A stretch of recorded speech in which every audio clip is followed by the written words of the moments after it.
ઉનાળામાં શાકભાજી ખૂબ જ ઓછા આવતા હોય છે। એવામાં જો તમે એક વખત આ શિંગદાણાનું શાક બનાવી લેશો ને તો એની સામે બધા શાકની રેસિપી ફેલ છે। તો ફક્ત 5 મિનિટમાં બનતું આ શાક તમે એક વખત બનાવી લેશો ને તો ચોક્કસથી રોટલી પણ ઓછી પડશે। તો ચલો રેસિપી બનાવીએ। તો શિંગદાણાનું એકદમ નવું શાક બનાવવા માટે અહીંયા મેં એક જોડી મેથી લીધેલી છે। અહીંયા તમે મેથીની જગ્યાએ ધાણાનો પણ ઉપયોગ કરી શકો છો અને સરગવાના પાનનો પણ ઉપયોગ કરી શકો છો। તો સૌથી પહેલાં અહીંયા આપણે મેથીને એકદમ સરસ રીતે નાની નાની કટ કરી લેશું। આટલી નાની આપણે કટ કરવાની રહેશે। જો આવી રીતે આપણે કટ કરી લેશું અને ત્યાર પછી અહીંયા મેં એક જોડી ધાણા લીધા છે।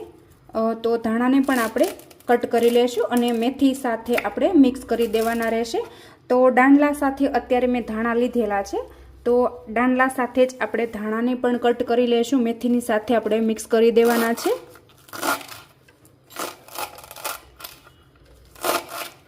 તો એક જોડી મેથી હતી તો એની સામે મેં એક નાની જોડી ધાણા લીધેલા છે।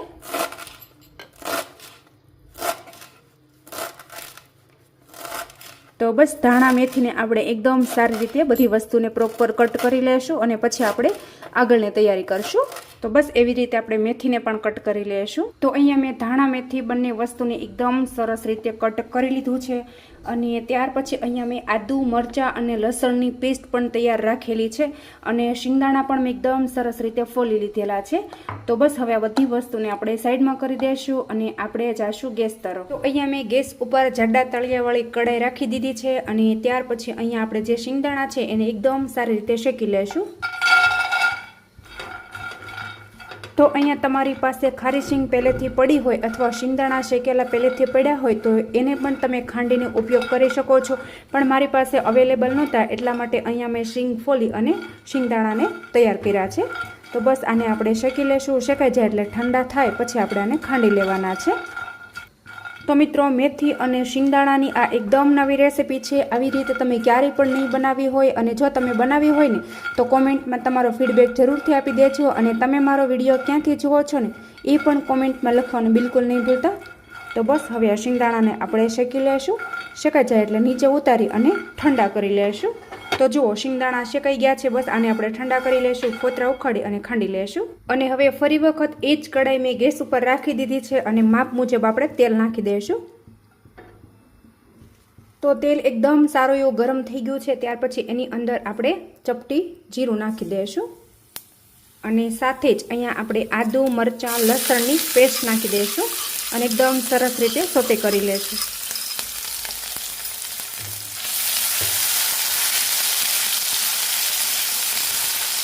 તો આદુ મરચાં લસણ હલકું ગોલ્ડન બ્રાઉન કલરનું થાય પછી આપણે એની અંદર શિંગદાણાનો ભૂકો નાખવાનો છે। તો અહીંયા આપણે જે શિંગદાણા શેકેલા હતા એને આ રીતે મેં ફોતરા ઉખાડી અને ભૂકો કરી લીધો છે, નાખી દઈશું। તો શિંગદાણાનો ભૂકો બિલકુલ ઓપ્શનલ છે, પણ આ મેથીની રેસિપી શિંગદાણાના ભૂકાથી જ એકદમ ટેસ્ટી એવી બને છે, તો એટલા માટે ખાસથી ઉમેરજો તમે। હલાવી અને એકદમ સરસ રીતે આપણે મિક્સ કરશું। તો તેલ આપણે થોડું નોર્મલ ચડિયાતું એવું નાખવાનું છે। બસ હવે આની અંદર આપણે બેઝિક મસાલા કરી લેશું। 1 ટીસ્પૂન હળદર નાખી દઈએ, ટેસ્ટ અકોર્ડિંગ મીઠું નાખી દઈશું, હલાવી અને પ્રોપર આપણે મિક્સ કરવાનું છે। તો બસ આ રીતનું થાય ને પછી આપણે એની અંદર ધાણા મેથી નાખવાનું છે। તો બસ નાખી દઈશું। તો જો અહીંયા આપણે ધાણા મેથી કટ કરીને રાખેલું છે એને મેં એકદમ સારી રીતે ધોઈ લીધેલું છે। તો બસ આપણે ઉમેરી દઈશું।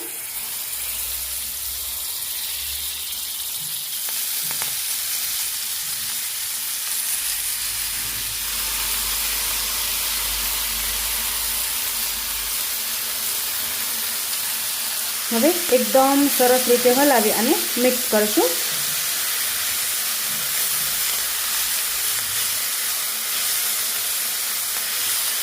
ગેસની ફ્લેમ આપણે ધીમી કરી દેવાની છે।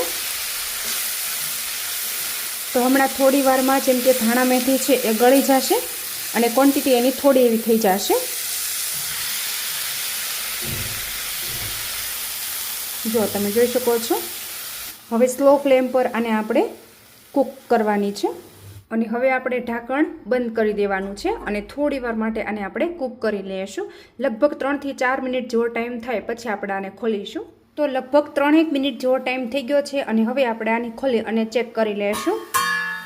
તો જો તમે જોઈ શકો છો કે એની અંદરથી પાણી છૂટું પડી અને ધાણા મેથી એકદમ પ્રોપર એવું કૂક થવા લાગ્યું છે. તો બસ આની અંદર આપણે બધા બેઝિક મસાલા તો કરી લીધા છે, પણ હજી મરચું નાખવાનું બાકી છે. તો હવે આપણે આની અંદર મરચું નાખી દઈશું. તો અહીંયા આપણે તીખાશ માટે 1 ટીસ્પૂન જેટલું મરચું નાખી દઈશું.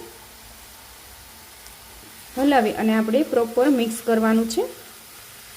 હવે મરચાંને કૂક કરવા માટે અહીંયા ફરી વખત 1 મિનિટ જેવું ઢાંકણ આપણે ઢાંકી દઈશું અને કૂક કરી લઈશું. અને હા, મરચાંની સાથે સાથે જ અહીંયા આપણે 1 ટીસ્પૂન જેટલો બેસન નાખી દેવાનો છે, એટલે એકદમ મસ્ત મજાનું ઘટ બાઇન્ડિંગ આવી જાય.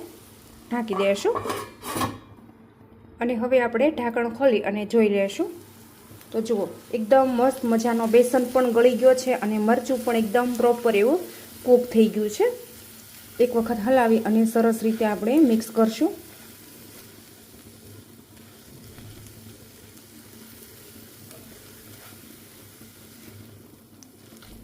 તો જુઓ, મેથીનું શાક પણ ભૂલી જાઓ અને ભાજી પણ ભૂલી જાઓ એવી એકદમ નવી શિંગદાણા અને મેથીની ભાજીની રેસીપી બની અને તૈયાર થઈ ગઈ છે. હવે થોડીવાર આપણે ગેસની ફ્લેમ હાઈ કરી દઈશું એટલે એકદમ સરસ એવું આ રેસીપી છે એ કકડી જશે અને તેલ છૂટું પડી જાય પછી આપણે આને ઉતારી લઈશું.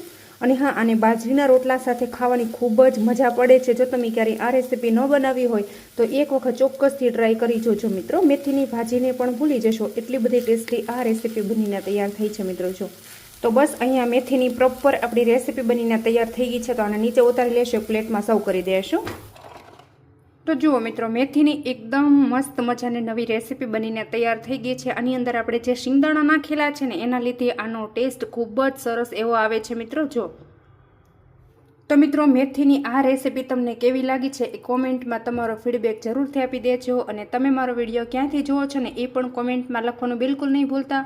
અને હજુ સુધી તમે મારી ચેનલ ઉપર નવા છો અને ચેનલને સબસ્ક્રાઈબ નથી કરીને તો બાજુમાં રહેલી ઘંટી દબાવી તમે મારી ચેનલને સબસ્ક્રાઈબ કરી લેજો. Thank you.